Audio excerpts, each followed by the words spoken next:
حسن مجھے فخر ہے کہ آپ میرے شوہر ہیں، آپ فقراء مدینہ میں دے آتے ہیں. جملہ پیش کر رہا ہوں ایک اور، میں جانتا ہوں فضائل کے جملے ہیں لیکن آپ سب کی آنکھوں میں آنسو ہیں. جناب اہل بیت علیہ السلام کے فضائل بھی ایسے ہیں کہ آنکھوں میں آنسو آتے ہیں. دو جملے اور سنیے گا. جناب امیر گھر جا رہے ہیں، کہاں؟ مدینے میں. آپ نے سن رکھا ہے نا یہودی کے باغ میں کام کرتے تھے. وہ امیر المؤمنین جن کی اتنی جائیداد تھی، حکومت نے سب ضبط کر لی. میں کل فدق پیش کروں گا انشاءاللہ، پورا تفصیل سے پڑھوں گا کیوں یہودی کے باغ میں کام کرتے تھے. کبھی سوچا؟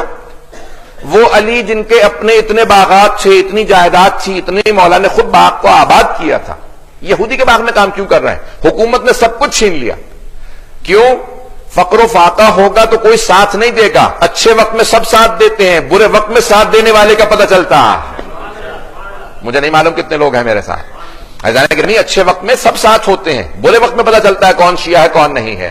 بڑے بڑے جلیل القدر صحابہ، بڑے بڑے جلیل القدر صحابی جو رسول خدا کے ساتھ ساتھ رہا کرتے تھے، امیر المؤمنین کا دم بھرتے تھے، عشق کرتے تھے، لیکن جیسے دیکھا مولا کے گھر میں فاقے ہو رہے ہیں ساتھ چھوڑ کے چلے گئے. کیوں؟ کیونکہ جانتے ہیں سختی میں ساتھ دینا بڑا مشکل کام ہے.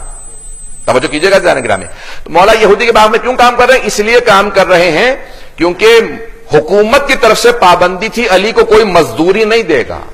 خبردار کسی نے علی کو کام دی. مولا مدینے سے باہر جا کے یہودی کیا کام کرتے تھے؟ گھر چلا رہے ہیں. سخت جملے لیکن سنیے گا. آج جناب امیر المؤمنین دوپہر میں آ رہے ہیں، مدینے کی سخت گرمی. آپ نے کچھ روٹیاں لے رکھی ہیں، کچھ سامان ہے کھانے کا. دوپہر میں دیکھتے ہیں جناب مقداد باہر نکلے.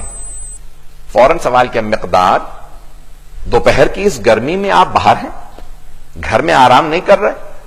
کہا مولا جب گھر جاتا ہوں نا بچوں کے فاقے برداشت نہیں ہوتے، کیونکہ میں آپ کا ساتھ دے رہا ہوں، میرا وظیفہ بند ہو گیا. جب بچے رو کے کہتے ہیں بابا کھانا لائیے، مجھ سے برداشت نہیں ہوتا، میں اس لیے گھر سے باہر آ گیا ہوں، جب بچے سو جائیں گے گھر واپس چلا جاؤں گا. مولا نے کیا کہا؟ کہ مقداد کی روٹیاں لیجئے، اپنے بچوں کو جا کے کھلا دیں. جناب مقداد نے جملہ کہا، مقداد ابن اسود کہا مولا میں جانتا ہوں بنت رسول خدا بھی فاقے سے ہے، میں جانتا ہوں آپ کے دونوں بچوں نے حسن حسین نے بھی کھانا نہیں کھایا، یہ آپ اپنے گھر لے جائیے. میری لاکھوں روحیں قربان ہو جناب امیر علیہ السلام پہ. کیا فرماتے ہیں؟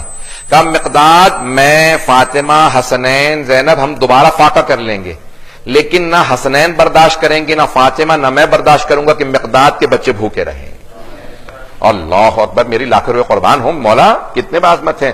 کہ سیدہ برداشت نہیں کریں گی کہ آپ کے بچے بھوکے رہیں ہم کھا لیں.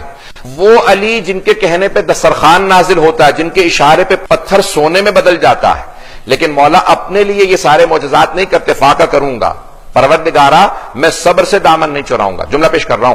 جناب امیر المؤمنین خود کہتے ہیں نہج بلاغہ میں، کہتے ہیں کہ میں نے اتنا صبر کیا ہے، اتنا صبر کیا ہے کہ اب صبر مجھ سے پوچھتا ہے یا علی اور کتنا صبر کیجئے گا، میں بھی ہار گیا ہوں.